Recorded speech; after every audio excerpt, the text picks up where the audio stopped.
Oh, all blue. Thank you.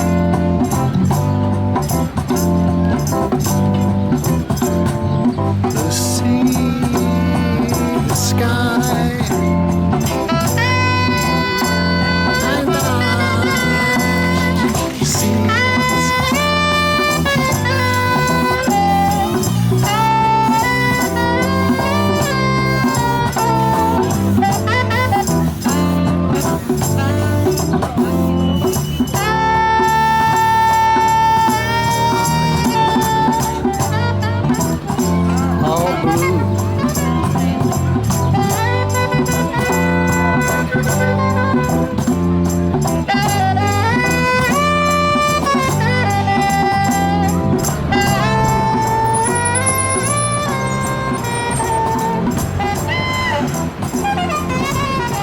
Well, welcome back to our worldwide audience of paint heads, art geeks,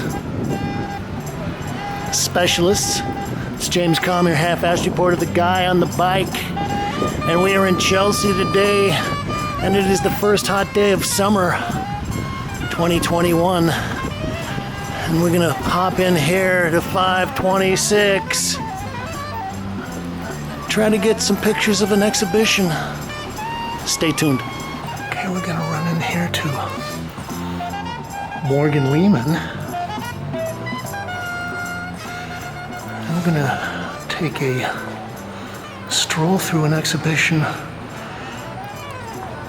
by Jason Stopa.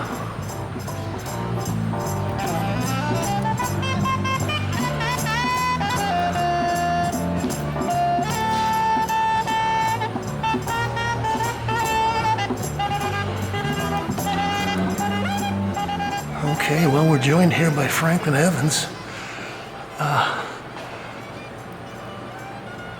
I probably started bumping into Jason about 10 or 12 years ago. This piece is titled Human Nature. Oil on canvas is 18 by 14. And well, I think Jason is a great example of an artist who not only is hardworking and talented, but has a sense of the community. And I say that because I think one of the first meetings or run-ins that I had with Jason, he was editing a little, I guess would be considered kind of a dubious art magazine at the time, New York Arts, and nobody was getting paid, but when you do things like that, it kind of gives you an opportunity to promote your community, meet people, and just be engaged in a way that just sitting in your studio is not quite like. Okay, I'm also looking at this, and Jason uses a lot of what they're calling lattices, a little part of a grid form. This one he's added a little arch in there, so it's kind of like a point and dart design, which is part of the decorative, almost Rococo nature of some of this. Well, even since then, Jason has always curated a show and organized a panel discussion to go with it down in Tribeca about a year and a half ago. This is Reflection Pool, 60 by 48, so this is 5 by 4. Anyway, Jason is also, he's an educator, and he's a pretty articulate spokesman for abstract painting.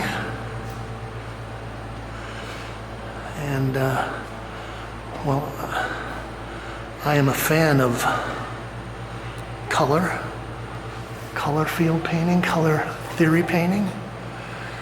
And I think that Jason is one of the youngish painters in New York that is kind of carrying on that tradition that people like Thornton Willis and Stanley Whitney and maybe even Pat Steer is kind of working in. Also, I've been a fan of decorative painting as well. It's titled Bay of Harmony, 55 by 41. And, well, I think Jason is pretty aware of the various forms of things that you can do in a decorative manner and what it means. And this is not in the derogatory term, but more in the terms of what Matisse was dealing with. Okay, I'm looking at this arch of dark green. I wonder if this is sap green. I always make note of sap green. It's kind of a strange color.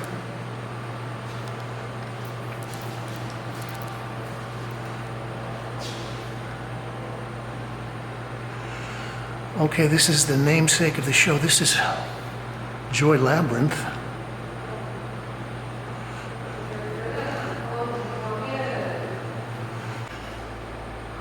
I'll read a bit from the press release. Deploying buoyant, lively color systems defined by opaque grounds and translucent glazes, Stopa's paintings celebrate the power of color in its own right. These works exude a certain optimism, playfulness, and hope, feelings that run contrary to the pain and suffering of a pandemic-weary world. In short, they are a reprieve from what so many of us have been dealing with this past year, and highlight the capacity of art to both transform and heal. Okay, well, they're talking about his use of translucent colors, and I will just draw your attention to this section here that's kind of a chartreuse yellow over a kind of light pink magenta ground. Also, Jason makes it a point to leave some open spaces, some gaps between his brush strokes, layers of glazing that kind of reinforce the colors of the grounds.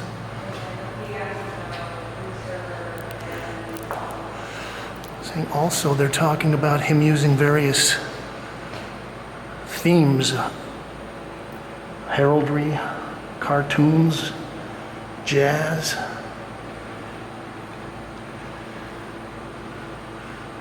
And as I said, also there's a certain amount of Matisse-ian color things.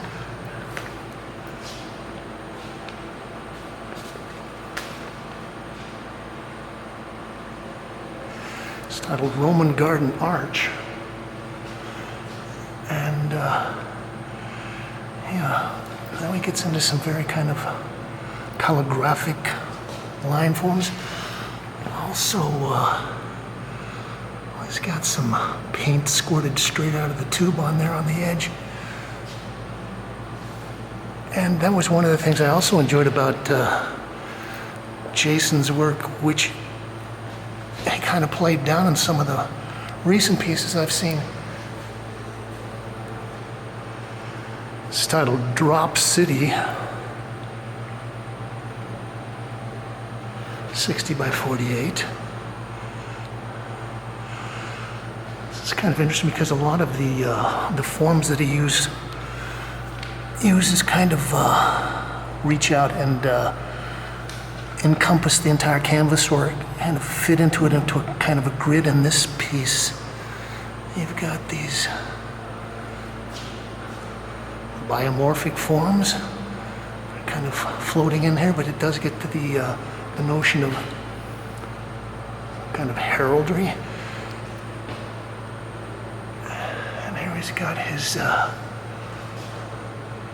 The partial frame of thickly troweled on, it's like a cerulean blue. At one point I was commenting about Jason's work in relationship to some other people in New York. There was kind of a little coterie of abstract painters. So it was Jason, Trudy Benson, Russell Tyler, a couple of other youngish people. Okay, we're going to run in the back room, but we're not going to say anything because I don't want to disturb the gallerist. We'll just look at some of these pieces.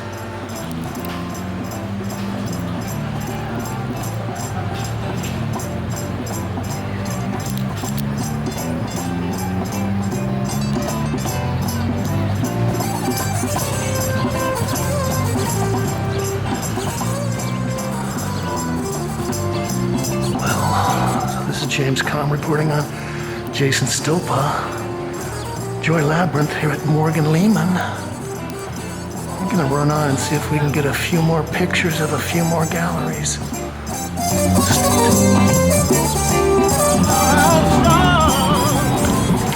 once I can touch, my heart used to dream of long before I knew.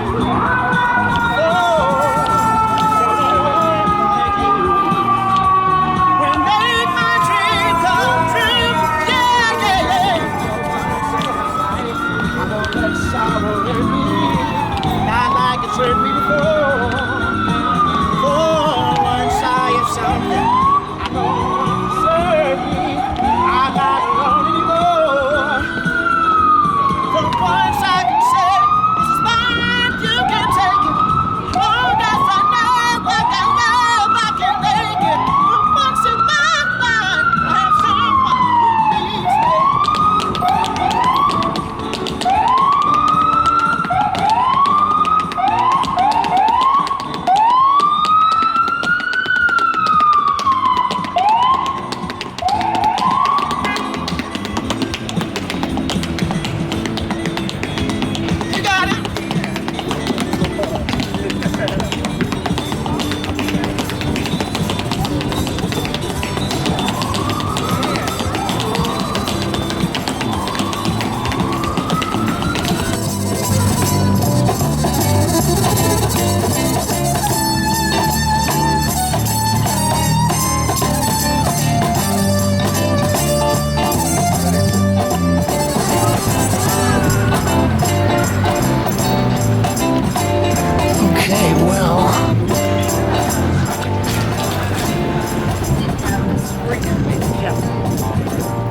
We're down on 21st Street and we're gonna run in here. Look at a show by Terry Winters titled Table of Contents.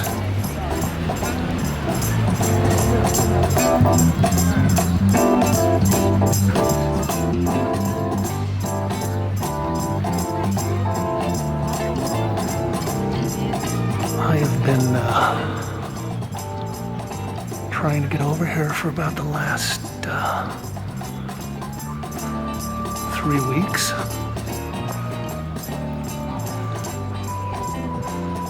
I've seen, at least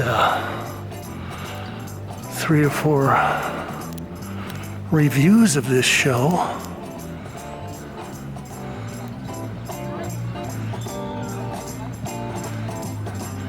I thought there were some interesting aspects about Terry's work that this latest exhibition kind of brings out, and we'll talk about some of the developments as we stroll through the show. Well, there's a raft of drawings that we're going to come back to at the end. And I think that's where the title for this table of contents comes from. It's titled Index 1.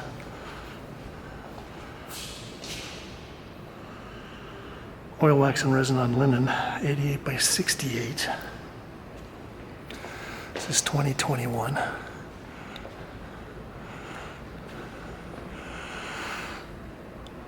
Well, we like to keep track of what Terry Winters is doing. He's one of the, probably over the last 35 years, is one of the stalwarts of the New York School of Painting.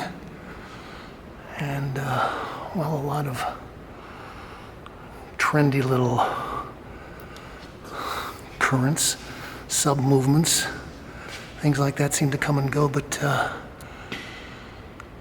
Harry's stayed true to his technical beliefs and things, and is, I think has exerted a pretty strong influence. Okay, so let's go into the main gallery.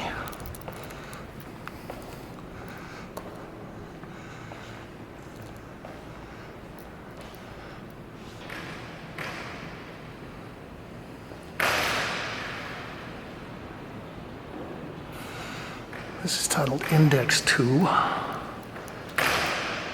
Oil and wax and resin on linen. 88 by 68. Okay, so that's about 7 feet 4 inches by 5 3/4 feet. I was going to say I wanted to talk a little bit about some of the developments as I see them. One of them is that virtually all of these paintings are kind of based on these central rectangle forms, and also these layers of grids, grids of polka dots. And well, it's interesting to note how he, rather than painting the polka dots on top of a field, he's kind of painting the polka dots in and then painting around them. And gosh, you can look in here and see that in some of these he's probably got 4 or 5 layers of underpainting in there. I was going to say that I think we popped in and saw a Kelty Ferris show last week. And one of the interesting analogous developments with her is that she was also kind of highlighting the grid, the idea of the kind of pixelated picture surface.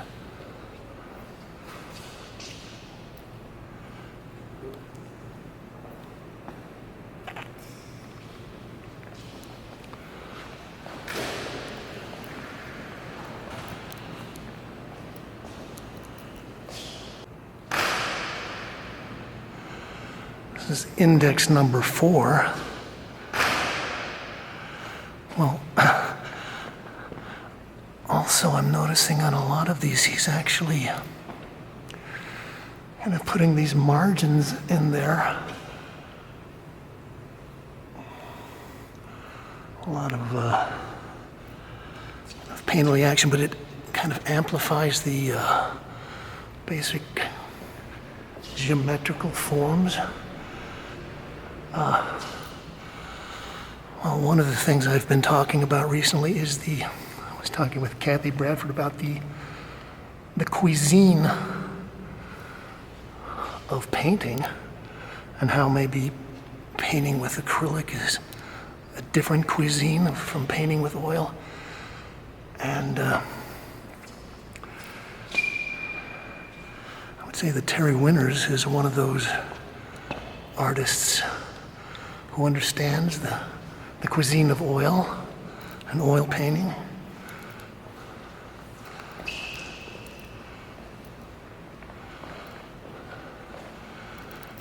Gosh, I like this one. Kind of a sickly green, sickly yellow. This This is index number 5. Well, you can go back in the files. I've probably got at least 2 or 3 programs featuring Terry. Probably going back about 15 years, something like that. And, well, you can sort of map the progress in the way that his ideas about compositions and formats and surface and all these other things have changed. Kind of think it's interesting. A lot of this has gotten very thin, although he's still working in a pretty, in a lot of ways, very small painterly units, using smaller brushes. And every here and there he's got these painterly sections that are kind of built up and have the scumbling and impasto. I think it's also interesting that these kind of swooping lines read as black from a distance. But when you get up and start eyeballing them a little closer, you realize that they're green, purple, violet, dark blue, maybe even some brown in there.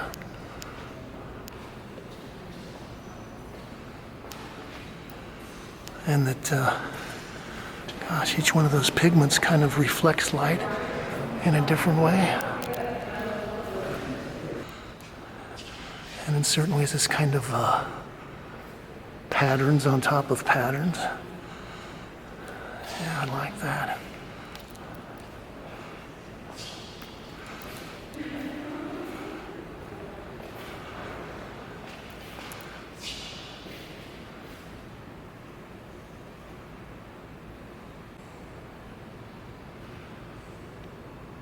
Index number 3. Oil, wax, and resin on linen. Okay. Well, this is an interesting piece as well. I was talking about his framing margins, and this would be probably the most obvious example of that. But if you get down and look closely, you can see that there's a myriad of colors and glazes and transparent things going on. And I would say at this point that there's probably about 5 or 6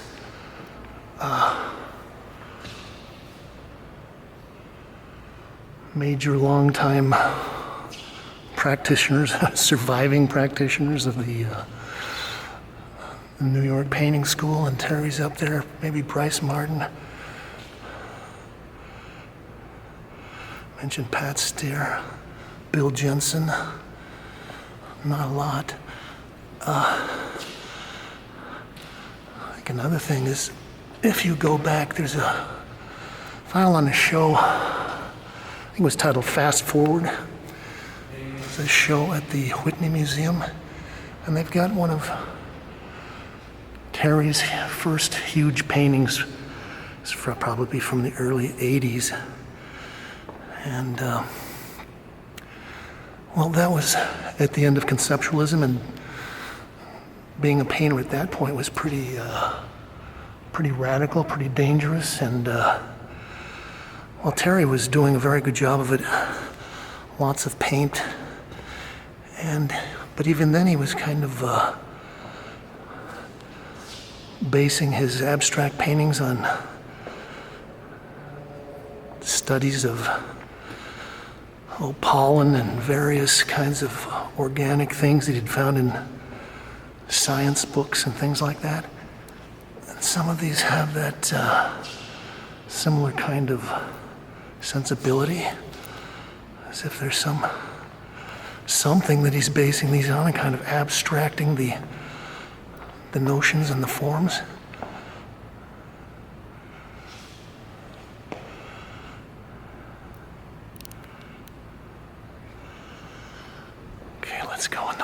gallery.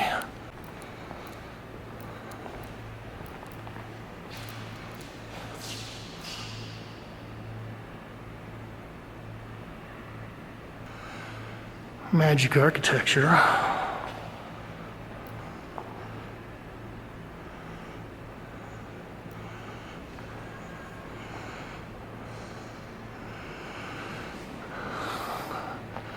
Another thing I've been thinking about, I've been doing some research on the ideas of the avant-garde art movements, particularly the things that have been happening in New York since the end of World War II. And one of the art movements that seems to have been, for all intents and purposes, erased from a lot of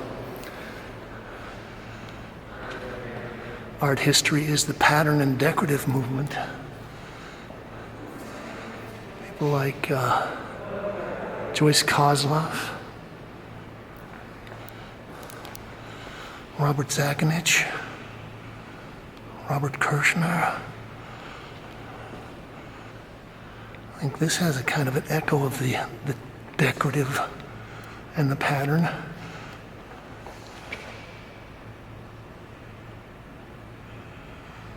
Some of his little black dots have got crackle.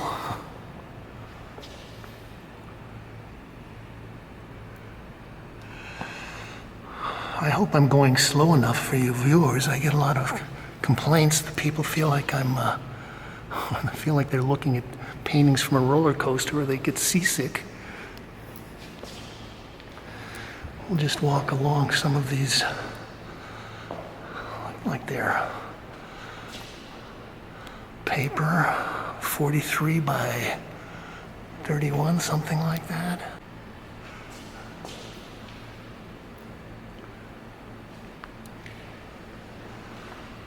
Okay, I'm not going to comment too much on this.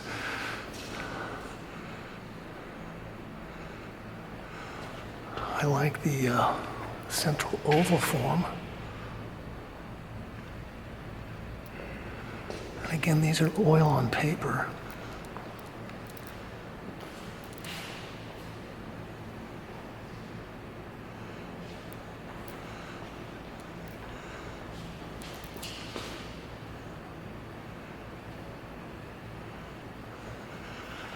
I think this is a harkening back to some of his early cellular forms he was doing back in the 80s. And even on the paper there are layers upon layers of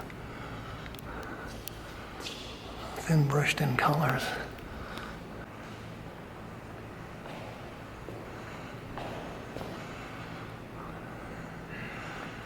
This is kind of unexpected. Titled Disc.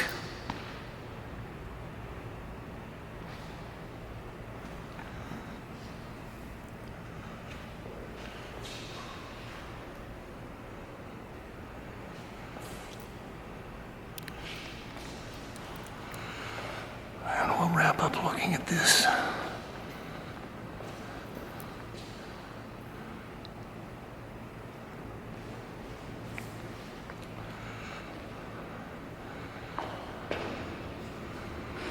Oh, this is a very nice painting. This is 2020. Well, I was talking about how a lot of the newer paintings had a very kind of thinner paint applications on them. But this one, he's still got his chunkier facture. Well, I like his erasures when they start to build up and get nice and sensual.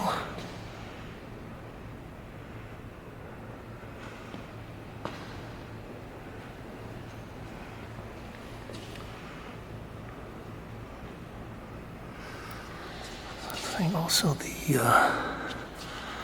way that he's painted in his oval and sort of spherized the grid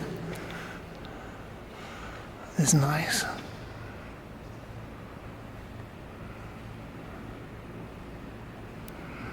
I've often wondered how he goes about laying out his patterns, and I'm wondering if he uses maybe Photoshop to manipulate maybe patterns, diagrams, drawings and things that he has, and projects those on there, and then very roughly kind of paints them in, and if he likes it, he keeps it. If he doesn't, he changes it, smushes it around. Okay, so we've got our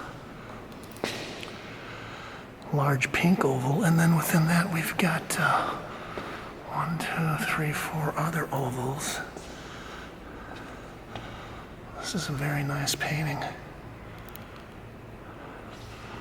Also, check out the variations between the matte and the shiny, the thick and the thin, the smooth and the lumpy. Okay, we're gonna take just a stroll down the wall of drawings.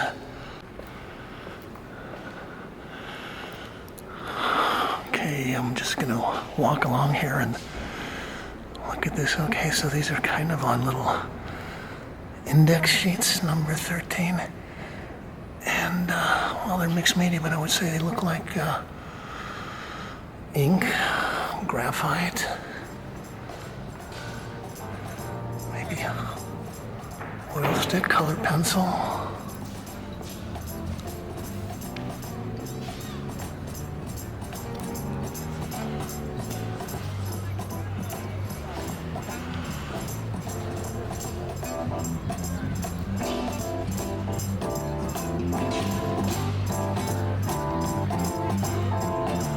Somehow I'm getting a little echo of Sigmar polka.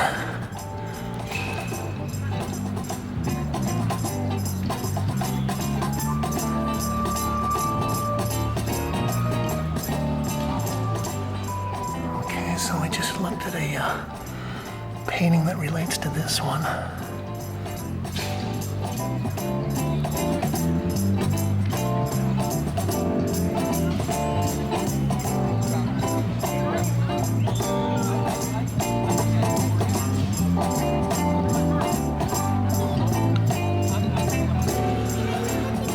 This goes to what I was talking to about manipulating things with Photoshop, the spherizing of the plane.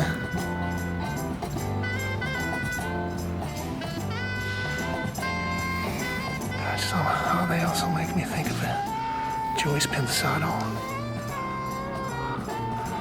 Mickey Mouse somehow.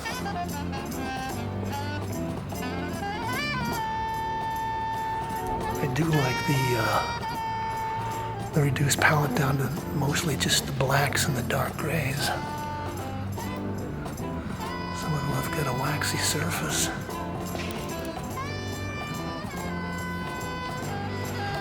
Okay, well,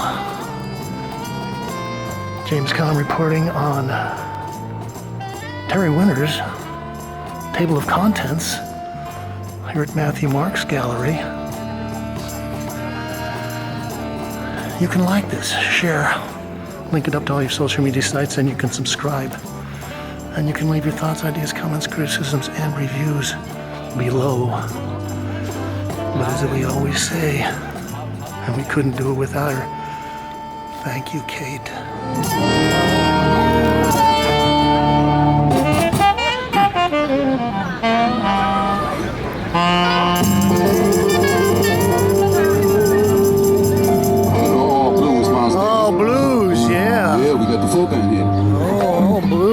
Thank you, thank you. Make these musicians feel good.